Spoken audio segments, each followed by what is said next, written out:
Hello tout le monde et bienvenue sur Ostéo Féminin. Aujourd'hui on va parler d'abdominaux hypopressifs. Alors dans un premier temps je vous parlerai des différents termes qu'il y a autour du mot hypopressif. Ensuite je vous parlerai de ce qui se passe réellement dans notre ventre au moment où on fait ce mouvement. Et enfin je vous présenterai les bienfaits des hypopressifs. Alors je vais d'abord vous présenter les différents mots qu'il y a autour du terme hypopressif. Vous avez le stomach vacuum, la fausse inspiration thoracique, l'apnée inspiratoire, l'aspiration diaphragmatique, la gymnastique abdominale hypopressif. Bref, vous l'avez compris, il y a énormément de termes pour parler ou pas de la même chose. Je dis ou pas parce que justement, on ne parle pas toujours de la même chose. On va d'abord distinguer les termes qui parlent de simplement du mouvement. On va utiliser le mot stomach vacuum ou fausse inspiration thoracique. Ensuite, le mot aspiration diaphragmatique, lui, définit exactement ce qui se passe lorsque vous faites un vacuum. C'est-à-dire que votre diaphragme va venir s'aspirer. Ensuite, vous avez le terme de gymnastique abdominale hypopressive. Ce terme a été déposé par Marcel Gaufrier, qui est un kinésithérapeute qui a mis en place une méthode de gymnastique abdominale hypopressive bien définie, qui respecte des règles vraiment strictes de posture, de temps respiratoire, d'un certain nombre de répétitions. Donc on ne peut pas utiliser ce terme à outrance et clairement quand vous faites un vacuum, vous ne faites pas de la gymnastique abdominale hypopressive. Ça c'est très important de le distinguer. Qu'est-ce qui se passe dans notre ventre lorsqu'on réalise un abdominaux de type hypopressif? Pourquoi on appelle ça hypopressif? Parce que la pression abdominale va être inférieure par rapport à la pression abdominale normale. Pourquoi elle va être inférieure? Parce que lorsque vous allez faire votre apnée inspiratoire et que vous allez justement aspirer votre diaphragme, vous allez l'aspirer en le remontant, ce qui va permettre de laisser plus de place aux organes. Vu que les organes ont plus de place, il y a moins de pression intra-abdominale. Le fait d'enlever de la pression de l'abdomen, c'est déjà très positif parce qu'au quotidien, on est toujours en train de faire des mouvements de type hyperpressif, se baisser, rester longtemps assis, pousser aux toilettes, se relever, s'asseoir, bref, l'hyperpression abdominale, on en a au quotidien tous les jours. Un autre point clé, vous allez engager votre couche abdominale la plus profonde. Vous allez donc engager le muscle transverse qui est le maintien des organes digestifs, c'est lui qui vient plaquer vos viscères. Il est aussi le maintien antérieur des organes du petit bassin, vessie, utérus, rectum. Ce muscle transverse, il travaille en synergie avec le périnée. Qu'est-ce que c'est la synergie? C'est un phénomène qui est que lorsqu'un muscle se contracte, il va entraîner la contraction d'un autre muscle avec lui. Si vous contractez votre muscle transverse en faisant ce mouvement d'hypopressif, vous allez entraîner automatiquement de façon inconsciente votre périnée. Donc pour toutes les personnes qui me posent la question comment je sais si j'engage mon périnée lorsque je fais des hypopressifs, vous ne le savez pas parce qu'en fait il se fait de façon inconsciente.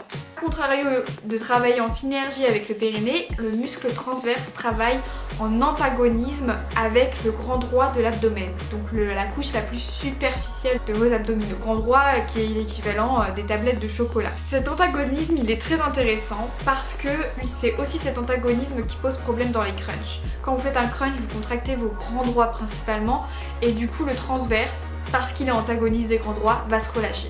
Donc finalement votre gaine abdominale elle ne sera jamais comme dans vos rêves parce que votre muscle transverse ne sera jamais travaillé. Or c'est celui qui permet de venir plaquer les organes. La partie la plus intéressante et la plus motivante pour vous, c'est les bienfaits de ces abdominaux hypopressifs. On va partir du postulat qu'on ne fait pas de gymnastique abdominale hypopressive, mais qu'on fait du stomach vacuum à répétition, en faisant plusieurs répétitions, plusieurs fois par semaine. C'est pas les mêmes bienfaits et je ne peux pas me permettre de parler de la gymnastique abdominale hypopressive car je ne suis pas formée. Pour cela, je vous invite à aller voir le compte d'Estelle Bertrand Kiné, qui elle est formée et qui pourra répondre à toutes vos questions à ce sujet. Alors en termes de bienfaits des abdominaux hypopressifs, vous avez la stimulation du péristaltisme intestinal. Pourquoi? Parce que ce mouvement va venir masser votre masse abdominale, stimuler la circulation sanguine, stimuler le retour veineux et donc stimuler votre digestion. Donc pour celles et ceux qui ont un peu du mal à aller aux toilettes, c'est top! Ensuite, ça va aussi avoir un effet sur le périnée, comme je vous l'ai dit, ça l'engage automatiquement. Donc pour les périnées hypotoniques de postpartum par exemple au périnée hypertonique, dans les deux cas c'est intéressant parce que ça redynamise le périnée. Vu que ça engage votre muscle transverse et votre gaine abdominale et du coup aussi vos lombaires, ça a aussi un effet sur les lombalgies. Donc sur les personnes qui ont mal au dos par exemple en fin de journée, c'est intéressant de venir soulager cette fatigue lombaire en faisant des hypopressifs. En autre bienfait, vous avez aussi l'augmentation de l'amplitude respiratoire. Forcément, vous travaillez votre diaphragme en étirement et en contraction, donc c'est l'idéal. Un bienfait qui n'est pas des moindres, ça vous permet d'avoir un effet ventre plat. Les abdominaux hypopressifs, c'est l'exercice quand vous voulez tonifier en profondeur votre abdomen. Dans le cas de certains diastasis, je précise certains parce qu'il faut forcément faire un examen médical pour évaluer le diastasis et le mieux est un suivi par kiné. Comment réaliser des abdominaux hypopressifs quand on est débutant et quelles sont les règles importantes à respecter? Alors, première règle importante à respecter pour moi, c'est de rester dans l'auto-grandissement. Ça, c'est la base. Déjà en gainage, mais aussi en hypopressif, on travaille dans l'auto-grandissement. Donc on pense qu'on a un fil de fer attaché en haut de notre crâne qui vient nous tracter vers le ciel. Ensuite, on fait attention à notre respiration. On prend le temps d'expirer complètement l'air. C'est pas juste on souffle. Non, on prend le temps de vider complètement les poumons, bouche légèrement entrouverte.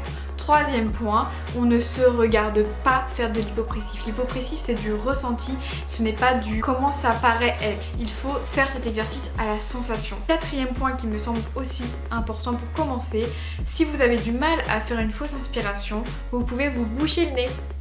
Donc vous faites une expiration.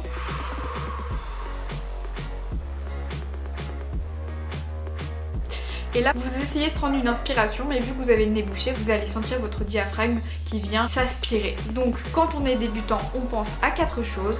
On pense à l'autograndissement, à bien respirer, à ne pas se regarder et on pense à se boucher le nez pour commencer. Voilà, la vidéo sur les hypopressifs est terminée. Je vous invite à liker la publication, à la commenter, à la partager au maximum de personnes, que la pratique des abdominaux hypopressifs se fasse dans les meilleures conditions. Et merci!